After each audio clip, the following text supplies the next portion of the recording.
이렇게 환영해 주셔서 감사합니다. 지난주에 이어서 2주 연속 뵈니까 더 반가운 것 같습니다. 지금 담임 목사님께서 선교왕국에 대해 잠깐 말씀해 주셨는데 혹시 영상을 볼 수 있습니까? 그러면 2분 되는 영상인데 먼저 한번 보시겠습니다. 우리가 썩을 것을 위해서 한평생을 소비할 것이냐? 오늘 우리가 필요한 것은 방법도 아니요 집도 아니요 불의 사람이 필요한 것입니다. 그때는 마치 갈릴리 바다에 그물을 던졌을 때 너무 많이 잡혀갖고 그물이 찢어지던 시대. 선교 상황 어렵지만 여러분은 아직도 예수님의 지상 명령에 대한 유일한 희망의 통로이십니다. 선교한국이 이를 위해서 귀하게 쓰여 왔음을 믿습니다. 또 계속해서 선교한국을 통해서 이 땅의 많은 젊은이들이 하나님의 나라의 비전을 꿈꾸고 또 헌신하는 역사가 있게 되기를 바랍니다. 선교한국은 더욱더 활발히 일어나야 하고 이 운동을 통해서 수많은 선교의 지도자들이 헌신자들이 계속해서 배출되어야 한다고 믿습니다. 저희 선교왕국은 기독 청년들이 세계 선교에 헌신할 수 있도록 학생단체, 파송단체, 그리고 지역교회가 함께 연합하는 선교운동입니다. 선교왕국은 1988년 제1회 대회를 치른 후로 지난 34년 동안 17번의 대회를 통해서 6만 4천여 명의 청년들을 동원했고 그중 약 3만 6천여 명이 선교에 헌신하였습니다. 지금 온 세계에서 사역하고 있는 한국 선교사의 80%가 직간접적으로 선교 한국의 영향을 받았다고 고백하고 있습니다.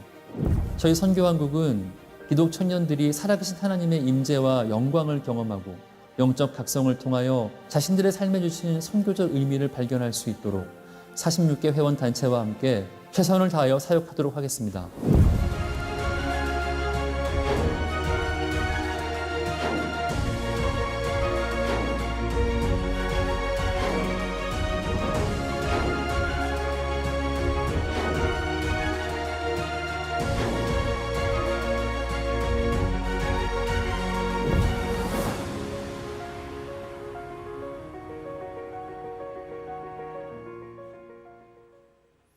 선교왕국은 이런 사역을 하고 있는 단체입니다. 올해 8월 7일에서 11일에 또 한동대에서 선교왕국 대회가 있습니다.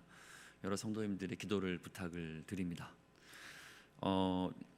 지난주에 이어서 계속해서 특별 선교 세미나 진행하겠습니다. PPT 부탁드리고요. 저희가 지난주 주제가 부름받고 보냄받은 이스라엘, 그래서 구약의 언약을 중심으로 나누었습니다. 여러분, 제가 언약이 왜 중요하다고 왜 말씀드렸죠? 언약에는 하나님의 목적이 담겨 있습니다. 언약에는 하나님께서 무엇을 하시고자 하시는가, 그리고 우리는 누구인가, 이것이 잘 드러나 있습니다. 여러분, 철드는 신앙이 뭘까요? 제가 아들을 셋을 키우면서 느끼는 건데 아이들이 철이 들수록 자기 중심을 벗어납니다. 부모를 생각하고 형제를 생각하고 또 집안을 생각하는 걸 볼 수 있지 않습니까? 우리가 신자의 일생에 철든다는 건 뭔가 하면 하나님이 무엇을 하시고자 하시는가, 그리고 우린 누군가 라는 거에 대한 점점 명확한 답을 얻는 것이 신앙의 성숙이라 할 수 있겠습니다. 잠시 복습을 하겠습니다. 제가 넘기겠습니다.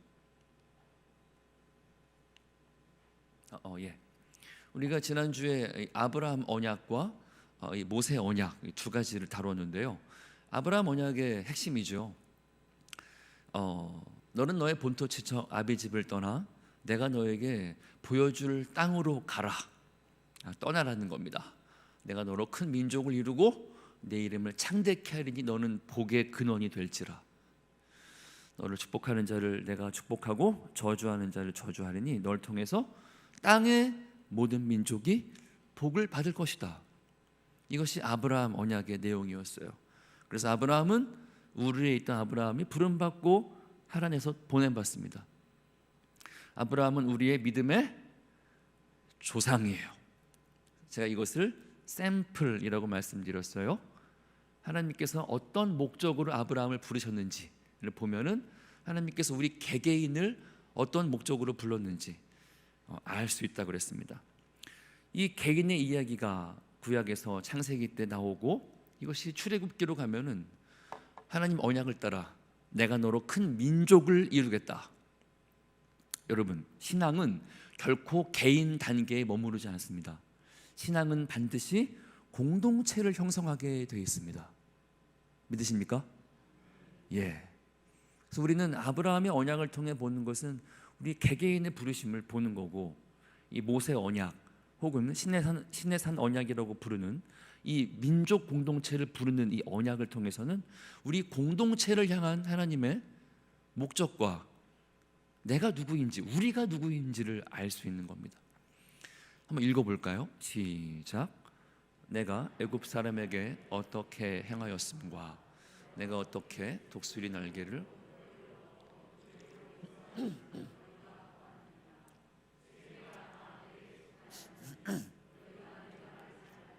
내 언약을 지키면 너희는 모든 민족 중에서 내 소유가 되겠고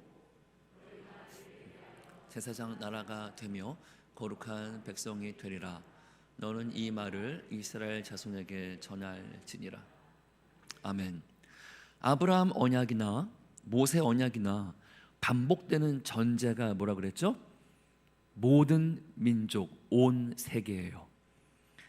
하나님께서 우리 한 명을 부를 때에도 뜬금없이 말씀하시는 말씀은 모든 민족. 하나님이 우리 공동체를 부르실 때에도 불현듯 하시는 말씀은 온 세계입니다. 하나님이 무엇을 하시고자 하실까요? 하나님 백성을 통해서 하나님을 아는 복을 주변의 이방 민족에게 알리고 전하시는 것입니다. 이것이 우리의 정체성이에요. 정체성. 그래서 우리가 지난 시간에 이걸 배웠지 않습니까? 이스라엘 민족은 애굽에서 부름받고, 그렇죠? 나일강 문명에서 부름받아서 시내산에서 언약을 받고 가나안 땅 메소포타미아 문명으로 보냄받습니다.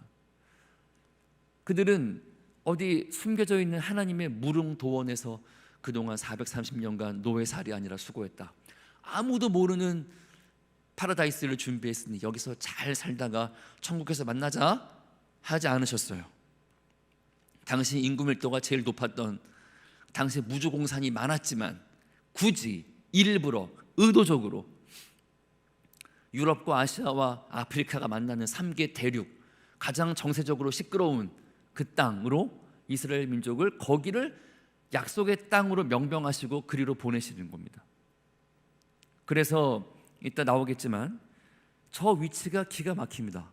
저기를 통해서 신약교회가 아프리카와 유럽과 아시아와 인도까지 영향을 미치는 걸 우리가 볼 수 있어요. 하나님의 의도는 뭐예요? 디스플레이 피플, 우리를 DP하는 민족으로, 모든 민족을 위한 이스라엘로 부르셨다는 것입니다. 이것이 우리 신약교회와 무슨 상관이 있습니까? 네, 이스라엘에게 주신 언약과 신약교회의 정체성이 같다는 것입니다. 그 아래에 있는 베드로전서 2장 9절 말씀 같이 한번 읽어볼까요? 시작. 너희는 택하신 족속이요 왕같은 제사장들이요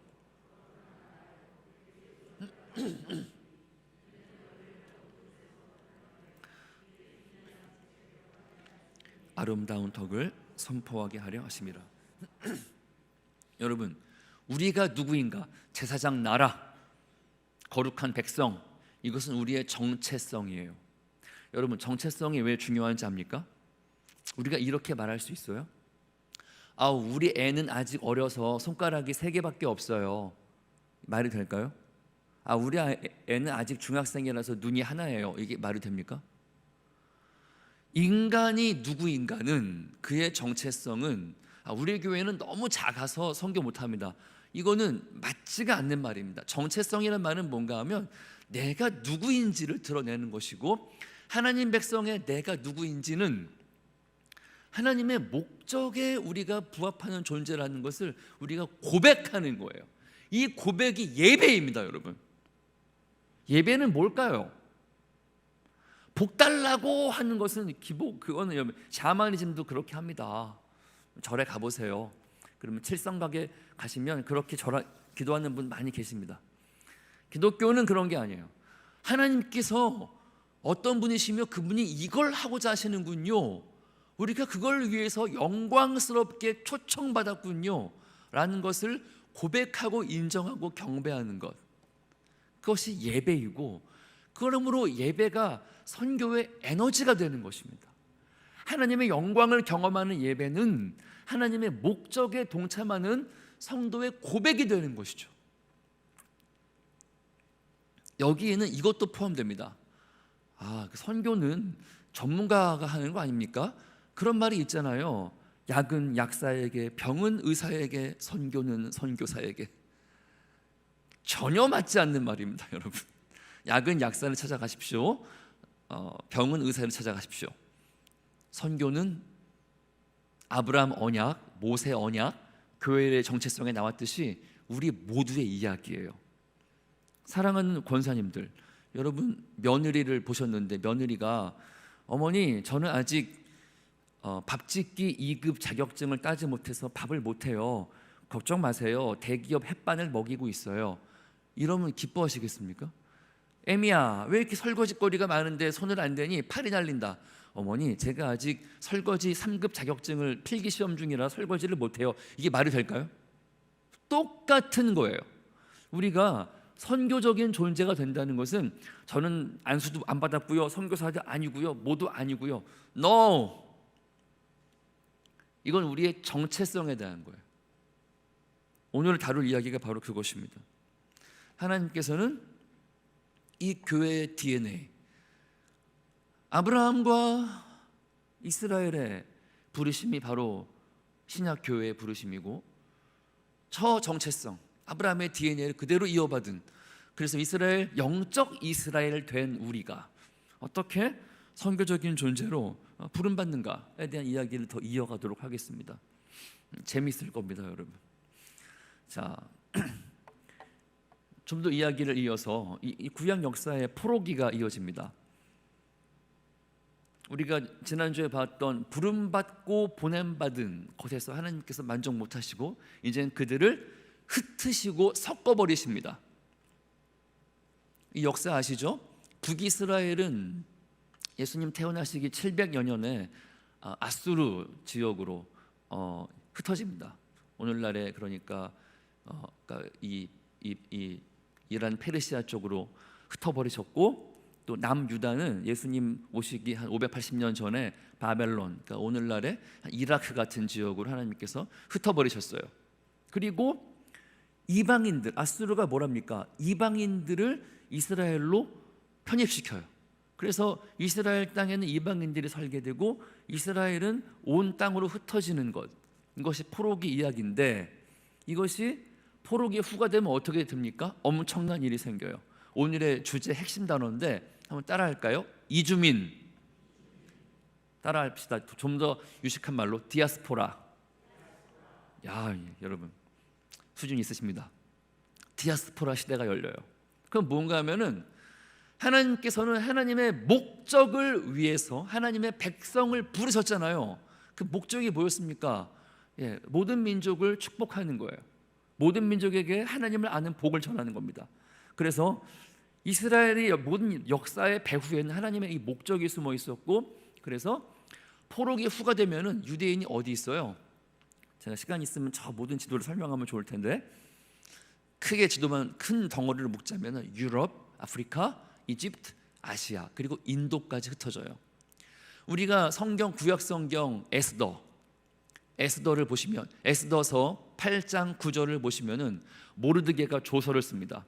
모르드게가 조서를 쓰는데 조서 범위가 어디예요? 인도로부터 구스까지 127지방 유대인들에게 유대말로 조서를 써요. 그 말은 뭡니까? 이미 아하수에로 시절에 에스더 왕비 시절만 해도 유대인들이 어디까지 흩뿌려져 있는지를 알 수 있는 거예요. 그래서 예수님 당시에는 어땠습니까? 자, 일부러 저 왼쪽에 계신 저분이 로마의 지리학자 스트라보라는 사람인데, 이 스트라보가 이런 말을 했습니다. 이 말을 했을 때가 신약 상황이에요. 잘 들어보세요. 지구상에 사람이 사는 곳에 유대인이 거하지 않는 곳이 없다. 여러분, 유대인은 중국에도 살았고요, 인도에도 살았습니다. 지금도 중국에 가면 그 당시 살았던 유대인들 유적이 있어요. 하나님의 섭리 가운데 그들은 이주민, 디아스포라로 흩어지는 상황을 우리가 볼 수 있어요. 바로 이런 상황 가운데 예수님이 오셨고 우리가 오늘 읽은 이 본문을 말씀하시는 거예요. 지금 예수님께서는 성경, 구약 성경을 저자직강으로 한 줄 요약을 하셨습니다. 우리 한국 사람이 너무 좋아하는 한국 스타일, 저자직강 한 줄 요약, 시험에 나온다, 핵심 키포인트 딱 말씀해 주셨어요. 얼마나 감사한지 모릅니다.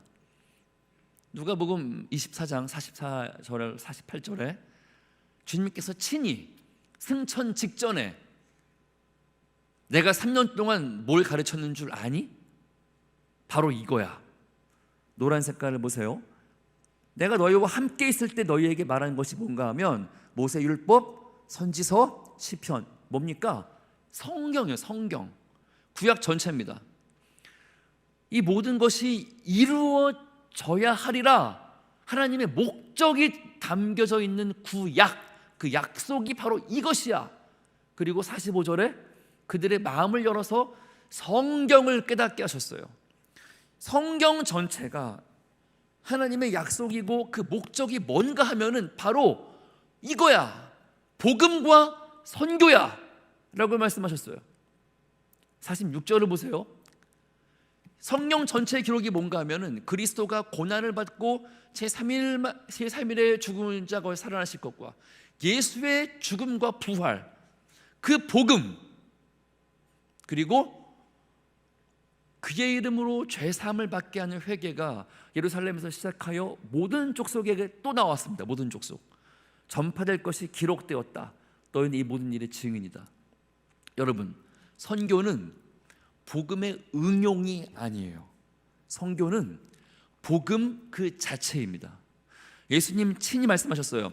이 구약 성경 전체, 모세 5경, 선지서, 시편, 성문서, 그러니까 이것은 이 이스라엘이 말하는 성경 분류 방법이죠. 토라와 선지서와 성문서, 이 전체가 말하는 게 뭔가 하면은 예수의 죽음과 부활과 이 회개의 복음이 모든 민족에게 전파되는 것, 이것이 성경이 말하는 것이야. 그리고 너희는 누구인가? 우린 누군가 도대체? 증인이야 라고 말씀하신 거예요. 여러분, 이보다 더 명확할 수 있을까요? 이런데도 우리가 주의 뜻이 뭔지 모르겠는데요 라고 말할 수 있을까요? 우리는 성경 보는 게 아니라 불경 보고 있습니까? 주님 명확하게 말씀해 주셨어요. 그리고 그것을 성취할 수 있는 액션 플랜까지 말씀해 주셨어요. 그러므로 한번 너희가 열심히 해봐 라고 하신 게 아니라 다 같이 시작. 예루살렘을 떠나지 말고 내게 들은 바 아버지께서 약속하신 것을 기다리라.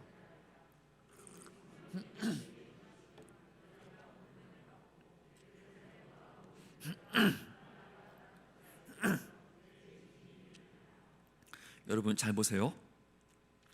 내 증인이 되리라. 이것은 doing이 아니라 being이에요. 증인이 동사를 잡으셔야 돼요. 되리라. 물론 가서 증거 행위를 하는 겁니다. 근데 주의 언약은 뭔가 하면 오직 성령이 임하시면, 하나님 백성이 교회에 성령께서 다스리시는 하나님의 교회의 백성이라면은 그들의 정체성은 증인이 된다라는 것입니다. 어머니, 제가 아직 밥짓기 2급 자격증을 못 따서 그런 게 아니라는 거예요. 여러분, 초대교회가 선교학 공부해서 선교 사역한 거 아닙니다. 예수 믿은 지 얼마 안 되는 성도들이 가장 선교적인 교회가 되었어요. 왜? 그들은 성령님에게 귀를 기울였고, 이제 오늘 우리가 계속해서 볼 것입니다. 그럼 증인되는 건 어떻게 하는 것이냐, 증인됨이 무엇이냐를 오늘 우리가 다루고 적용을 할 텐데 함께 보실 겁니다. 사도행전에 나타난 교회가 어떻게 선교적 교회가 점점점 선교적 교회로 형성되어졌는가? 어떻게 성령이 임한 교회가 점점 더 선교적 교회가 되는가? 이것을 확인할 거예요. 그러면 우리가 오늘날 한국 상황에서 적용할 수 있는 것들을 볼 수 있습니다. 단언컨대 여러분 주 앞에 가시는 그날까지 사도행전 1장부터 28장을 10분 안에 주파할 수 있는 기회는 없을 겁니다. 서로를 격려하여 온라인으로 계시던 현장에 계시던 주의 깊게 이 말씀을 들어보십시오. 우리가 10분 정도 안으로 사도행전을 꿰뚫을 겁니다. 여러분 사도행전은 1장부터 28장까지 있습니다. 이거를 나누기 7을 하세요. 28 나누기 7은 몇입니까? 4번이죠. 그래서 1장부터 7장, 8장부터 14장, 15장에서 21장, 22에서 28장을 그것이 희한하게도 네 주제로 구분되어 있고 네 번의 도약을 하는 교회가 4번의 도약을 하는 이야기로 볼 수 있습니다. 이것을 우리가 차근차근 한번 보도록 하겠습니다. 먼저 1장부터 7장까지의 내용인데요. 오직 성령이 임하시면 너희가 권능을 받고 예루살렘과 온 유대와 사마리아와 땅끝까지 이르러 내 증인 될 것이다. 주님 약속하셨어요. 그리고 그들이 성령이 오순절에 임했던 마가의 다락방에 임했던 성령 강림을 통해서 예루살렘 교회가 탄생합니다. 그 교회의 여러분 리더와 교회 이름과 핵심 사건들을 한번 중심으로 보는 겁니다. 그 예루살렘 교회의 리더들은 당연히 누구겠습니까? 12 제자입니다. 12 제자는 이들은 유태인입니다. 순수한 유대인이에요. 우리가 알고 있는 바와 그들은 이 팔레스타인 지역 이스라엘 반경을 벗어나 본 적이 없는 순수 유대인, 우리로 말하자면 한국인인 거죠. 한국을 벗어나 본 적이 없는 한국인인 것입니다. 예루살렘 교회가 탄생했던 그날부터 거기에는 누가 속합니까? 거기에는 예루살렘 교회의 구성원은 크게 두 부류였는데 헬라파 유대인과 히브리파 유대인이었어요. 히브리파 유대인은 누군가 하면 이스라엘 땅에 살고 있는 유대인들이고 헬라파 유대인은 누굽니까? 그들은 아까 제가 지도를 통해 보았던 온 땅에 흩어져 있던 유대인들입니다. 바울도 그런 사람이었죠. 흩어져 있던 유대인들이 절기를 지키기 위해서 예루살렘으로 왔다가 오순절 성령 강림 가운데 그들이 방언으로서 하나님의 비밀을 말하는 걸 듣죠. 그래서 이방에 살다가 온 유태인들이 어떻게 말합니까? 아니, 저들이 어떻게 된 거야? 우리가 살다 온 나라 이방인의 언어로 저들이 하나님의 큰 비밀을 말하고 있잖아 라고 반응합니다. 그래서 이게 어떻게 된 일이야 하니까 베드로가 설교했고 그날 3,000명의 사람이 회개해요. 그게 예루살렘 교회입니다.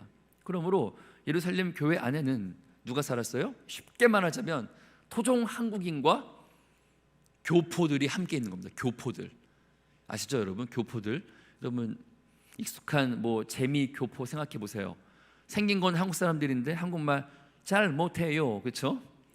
또 재미교포 2세들 조카들 한번 생각해 보세요. 미국에 있는 친척 조카들 한국말 잘 합니까? 못합니다. 그런 사람들이 예루살렘 교회 안에 섞여 있는 거예요. 또 어떤 일이 생깁니까? 교회가 구제 활동을 하는데 이 교포 출신 성도들이 구제에서 빠져요. 빠짐당해. 왜 그러죠?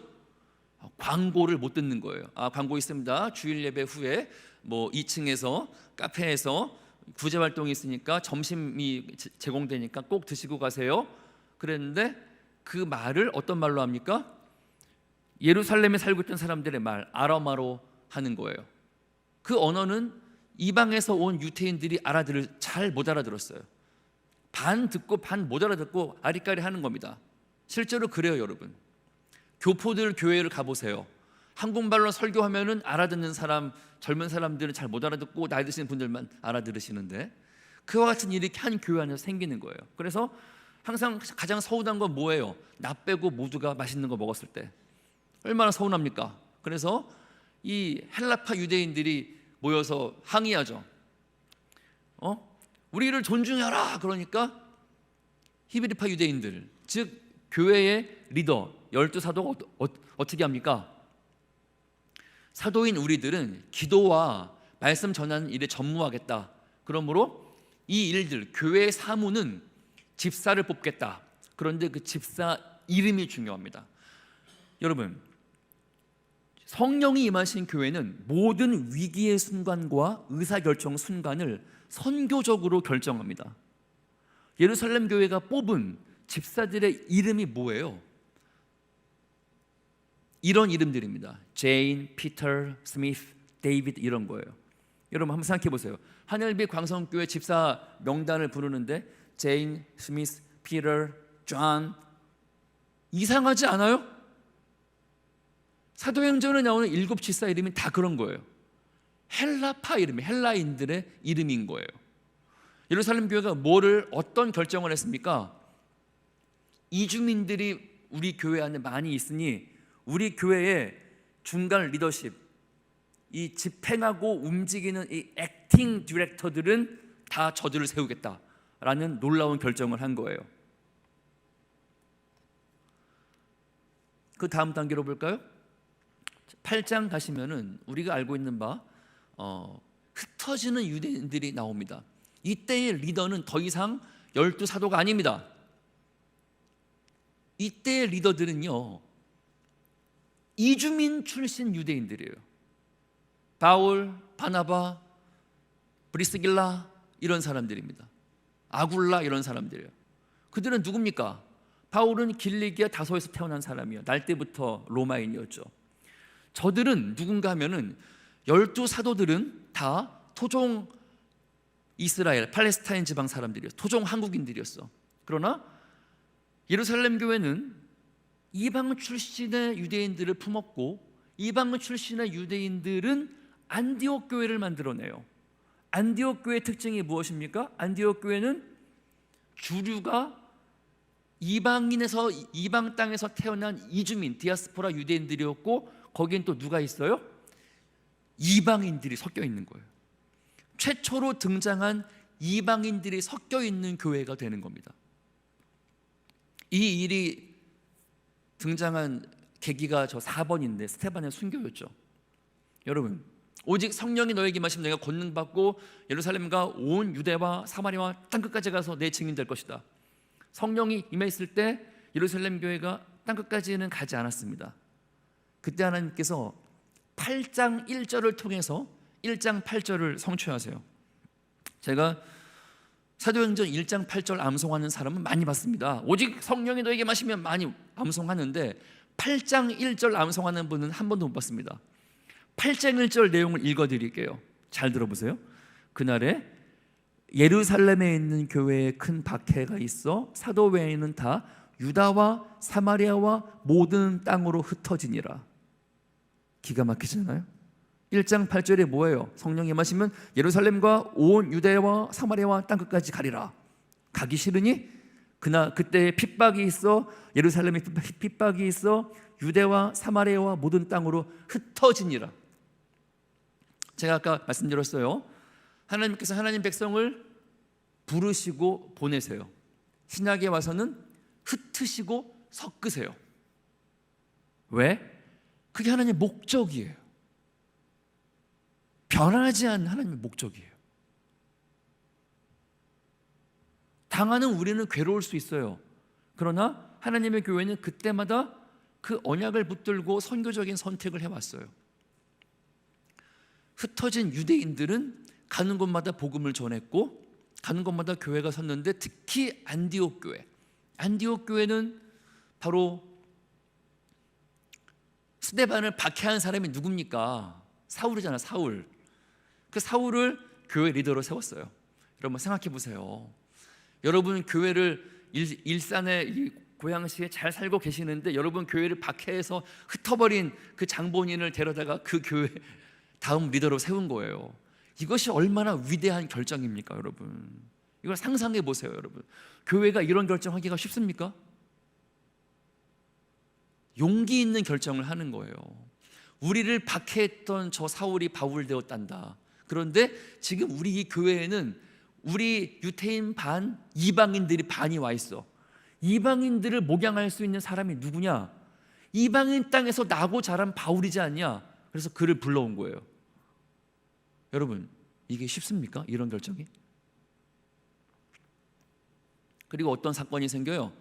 고넬로 사건 아시죠? 예, 베드로가 우리가 항상 그 배고파서 기도할 때는 환상을 보는데 배고프가 베드로가 시장 한 가운데 기도하니까 이 하늘에서 보자기가 내려오죠. 잡아 먹으라 하니까 봤더니 구약 성경에 먹을 수 없는 부정한 것들이 가득한 거예요. 그래서 베드로가 3번 말해요. 먹을 수 없습니다. 부정한 것 안 먹겠습니다. 그러니까 주님께서 내가 정결케 한 걸 네가 부정하다 말하지 말아라. 이거를 3번 말씀하세요. 저 부정한 동물들이 뭘까요? 베드로가 손도 못 대고 만질 수도 없고 정말 멀리하고 싶은 저것이 무엇입니까?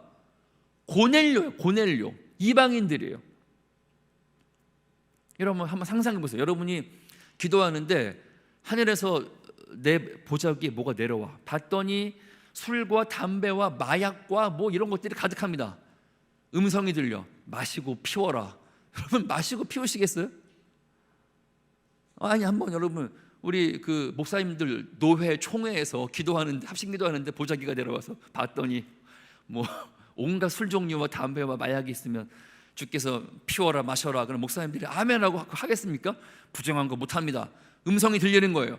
내가 깨끗하게 한 걸 너희가 피하지 말아라. 그게 뭐예요? 이방인인 거예요. 이방인이 교회에 들어와야 한다. 나는 너희를 흩어버렸다. 섞어버렸다.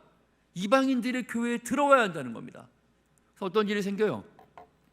사도행전 15장에서 위대한 결정을 내려요. 15장 결정이 뭐예요? 8번이에요. 이방인들이 예수 믿을 때 할례 안 받아도 된다. 율법 안 지켜도 된다. 이걸 결정해요. 이게 어느 정도의 충격인 줄 압니까, 여러분? 우리가 성도다 그러면 우리가 고백하는 바가 있어요. 주일 예배 드리고 11조 드리고, 그렇죠?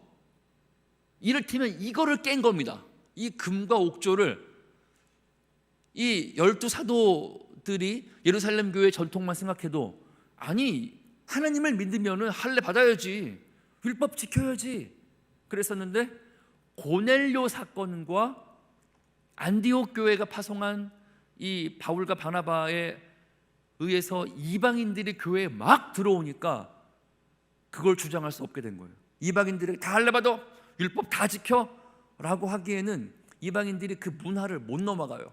그러니까 교회가 문턱을 낮췄어요. 그래, 복음의 본질이 중요하지. 복음의 본질 빼고 장벽 때문에 본질을 접할 수 없다면 장벽을 낮춰. 그래서 율법과 할례를 없애버려. 그 다음부터는 이방인들이 사도행전에 여러분 그거 압니까? 사도행전에 베드로를 검색하시면 베드로 이름이 한 63번 나와요. 15장까지 나옵니다. 여기까지가 이 12사도와 베드로의 역할이었어요. 이 다음부터는 누가 주인공이 돼요? 바울이 더 많이 나와. 15장 후로는 베드로 안 나옵니다. 이때부터는 바울이 그 바톤을 이어받아요. 그리고 복음이 어디로 갑니까? 혼혈로 와. 혼혈. 디모데가 나와요. 자 보세요. 순수 유대인이 나왔고 이방에 흩어진 디아스포라 유대인이 나왔고 그 디아스포라 유대인의 사역으로 이방인들이 복음을 듣고 고넬료가 사건이 있은 후에 어떤 일이 생겨요? 혼혈 이방인 디모데가 교회 리더가 돼요. 이것도 용기 있는 선택이에요. 왜 그런가 하면 여러분 디모데가 할례 받은 사람이 아닙니다. 디모데의 아버지는 헬라인이에요. 그런 사람을 교회 리더로 세운다는 것은 당시 정황에서는 파격적인 일이었어요. 그 다음에 어떤 일이 생깁니까? 그 다음부터 사도행전의 이야기는 완전한 이방인들이, 루디아가 회개하고 디도가 나오고, 이 사도행전과 로마서 뒤로 가면은 이 완전 이방인들 동역자들의 이름이 마구마구 나와서 우리가 알고 있는 바처럼, 보세요, 예루살렘 교회는 순수 유대인들이 시작한 교회였지만 거기에는 흩어진 디아스포라가 섞여 있었고, 그들이 만든 안디옥 교회에서는 흩어진 디아스포라와 이방인들이 섞여 있었고, 그들의 사역으로 혼혈 유대인이 교회 사역자가 되었고, 그 영향으로 완전히 이루어지는 건 뭡니까? 고린도 교회, 갈라디아 교회, 에베소 교회, 골로새 교회, 데살로니가 교회, 아시아 7교회 확장되는 거예요. 이것이 사도행전 전체의 흐름인 것입니다. 마치 한번 그림으로 볼까요? 직관적으로 제일 위의 얼굴은 한국인의 얼굴이에요. 그 다음 얼굴은 한국인과 혼혈 얼굴이에요. 그 다음은 완전한 서양 얼굴이죠. 그렇죠? 교회의 얼굴이, 교회의 구성원이, 교회의 주인공이, 교회의 리더십이 이렇게 불과 30년 만에, 사도행전 1장부터 28장까지가 한 30년으로 우리가 보거든요. 30년 만에 이 대변혁이 이루어진 거예요. 이것이 교회의 위대한 역사였던 것입니다. 우리가 어떻게 적용할 수 있을까요? 첫 번째로는, 여러분 오늘 이런 내용을 들으시는 건 매우 중요합니다. 우리가 누구인가? 우리는 선교적인 존재야 라는 것을 교육받으셔야 돼요. 두 번째는, 물론 우리가 해외에 선교사를 파송하고 해외의 타문화 선교를 위해서 그를 후원하고 기도하는 거 매우 중요합니다. 매우 중요합니다. 그러나 저의 개인적인 방점은 세 번째 오늘 있습니다. 이건 뭔가 하면 국내 타문화 선교를 봐야 됩니다. 왜냐하면 한국은 점점 더 다문화 사회가 되어가고 있습니다. 그래서 우리가 이주민 사역, 그리고 여러분 주위를 둘러보세요. 청년이 거의 없습니다. 소수가 보이는데 오늘날의 이 청년 사역은 거의 타문화 사역이라고도 볼 수 있겠습니다. 여러분, 특별히 오늘 이 세 번째 방점을 둬서 잠깐 설명을 드리겠습니다. 여러분, 하나님께서는 하나님 백성을 부르시고 보내시고 흩으시고 섞으세요. 여러분, 성경 전체에 나오는 성경 인물 가운데 정주민으로 살았던 시기는 왕정기 때 불과 얼마에 지나지 않습니다. 아브라함 때부터 지금까지 이 이스라엘 4,000년 역사를 놓고 봤을 적에 압도적으로 많은 성경에 나오는 인물들은 다 이주민들이에요. 아브라함이 그렇고 모세가 그렇고 뭐 신약 인물 다 그렇습니다. 다 이주민들. 그래서 베드로서가 어떻게 말해요? 흩어진 나그네들에게 라고 편지를 쓰지 않습니까? 여러분, 한국은 요즘 이런 현상, 섞이고 흩어지는 현상이 이제는 우리가 거의 감당할 수 없는 수준이 되어가고 있습니다. 인구 절벽, 인구 증가율이, 출산율이 0.7%대로 내려오고 있어요. 지구상에서 가장 자녀를 안 낳는 나라는 북한이 아니라 한국이에요. 한국. 0.7%라는 말은 뭔가 하면요, 이대로 가면은 여기 앉아 계신 대다수의 우리 장년, 노년, 중년 분들은 그나마 안전할 수 있지만 우리 다음 세대는요, 외국인 근로자가 와서 국민연금을 만들어주지 않으면 살 수 없습니다. 그래서 정부 시책이 뭔가 하면 2030년, 7년 남았어요. 앞으로 7년 동안 외국인들을 인구의 10% 이상 받겠다는 겁니다. 500만 명 이상의 외국인들이 들어올 거예요. 7년 안에. 여러분, 그 의미가 뭔지 압니까? 이주민 더 이상 한반도의 그 단군 일에 이런 일이 일어난 적 없습니다. 우리는 단일 민족 국가 아닙니까? 백의 민족, 단일 민족 국가라고 말했는데 더 이상은 아닙니다. 인구의 10% 이상이 외국인이 되는 것을 7년 안에 볼 겁니다. 그리고 그들이 없으면 우리가 소망이 없습니다. 지금 우리나라에 응애하고 태어나는 신생아의 4%가 불과 4%가 불과인가요? 이 4%가 지금은 다문화 가정의 아이들인데 7년 뒤 어떤 일이 생겨요? 10% 이상의 신생아가 응애하는 아이들이 다문화 가정의 아이들이 될 것이고, 출산율이 우리 한국인이 워낙 낮기 때문에 그들이 다문화 가정 아이들이 아이를 많이 낳는 순간 이것은 기하급수적으로 사회가 변화할 겁니다. 이런 과정을 통과해요. 보통 1단계는 동화주의예요. 이주민들이 들어오면은 동화해라고 수능과 적응을 요구합니다. 그래서 한국어 배워, 한국 사람 돼야지 이렇게 말합니다. 2단계가 뭔지 압니까? 다문화주의예요. 우리가 지금 여기 와 있습니다. 이때는 타문화를 인정합니다. 이 의미가 뭔가 하면요, 주류 문화가 있어요. 주류 문화는 한국 문화고 당신네들 문화도 인정하는데 거기는 소수 문화야. 소수의 문화예요. 인정은 해. 그러나 소수 문화야. 이때까지가 뭔가 하면 주로 할 수 있는 사역이 뭔가 하면 한국어를 가르치고 뭐 우리가 할 수 있는 소위 돕는 사역이 가능합니다. 돕는 사역. 먹을 거를 주고 지원해 주고, 그렇죠? 복음을 전하고 뭔가 우리가 시혜자가 될 수 있어요. 3단계가 어때면 시혜자 입장에 서는 것이 어려워집니다. 3단계는 뭔가 하면 상대문화주의예요. 뭔가 하면 동등한 입장이에요. 동등한 입장. 이것이 법으로 규정되기 시작합니다. 동등해져요. 이때가 되면요, 다문화 정책이 완전히 바뀝니다. 근데 한국은 어떻게 3단계로 갈 때쯤이 인구 10%거든요. 7년 안에 이런 일이 생깁니다. 여러분이 익히 알아왔던 한국은 사라집니다. 그런 식의 사회는 사라져요. 그리고 이것은 위기가 아니라 기회라고 보는 것이 맞습니다. 기회예요.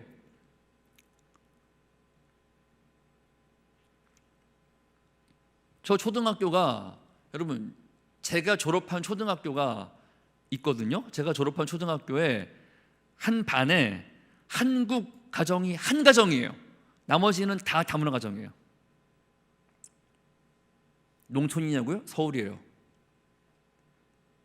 그런 데가 있어요. 그런 데가 많아지고 있어요. 농촌은요 100%입니다. 거의. 다문화 이주민이 없이는 지방은 끝납니다.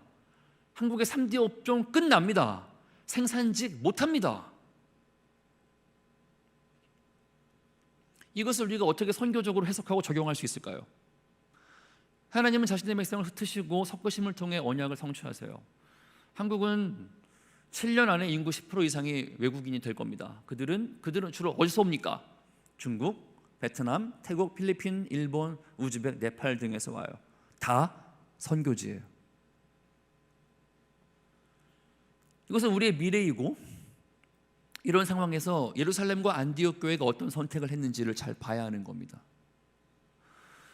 제가 구체적인 안까지 드리는 것을 생각해 봤지만 다음에 기회가 되면 그렇게 하겠습니다. 저는 여러분 저 사진 아래 보시면은 설날이라고 윷놀이 하는 저 모습이 보이죠? 다문화들이지만 저들이 한국 땅에 살고 있는 한국 문화를 수용한 사람들이 되는 거예요. 어떻게 보면은 교회가 정부보다 더 늦게 갈 수도 있습니다. 우리가 어떻게 우리 교회는 선교적으로 이 사회를, 이 변화를 맞이할 수 있을까? 7년, 10년, 20년 뒤에는요, 교회가, 여러분 지금 유럽 교회가 그래요. 지금 유럽 교회는요, 독일 교회에 나오는 성도의 반이 난민들입니다. 반이.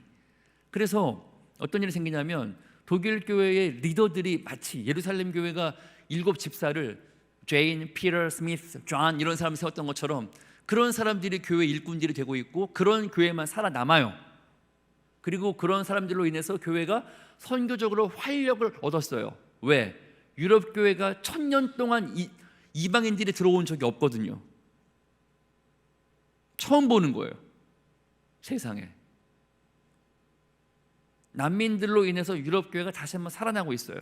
그 변화에 발맞춰서 선교적 교회로 탈바꿈을 하는 교회들은 본래의 이 교회의 DNA를 회복하고 있고, 그렇지 않은 교회는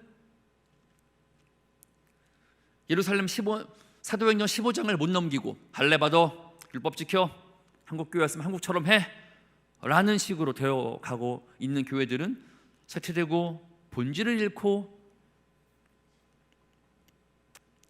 도태될 것입니다.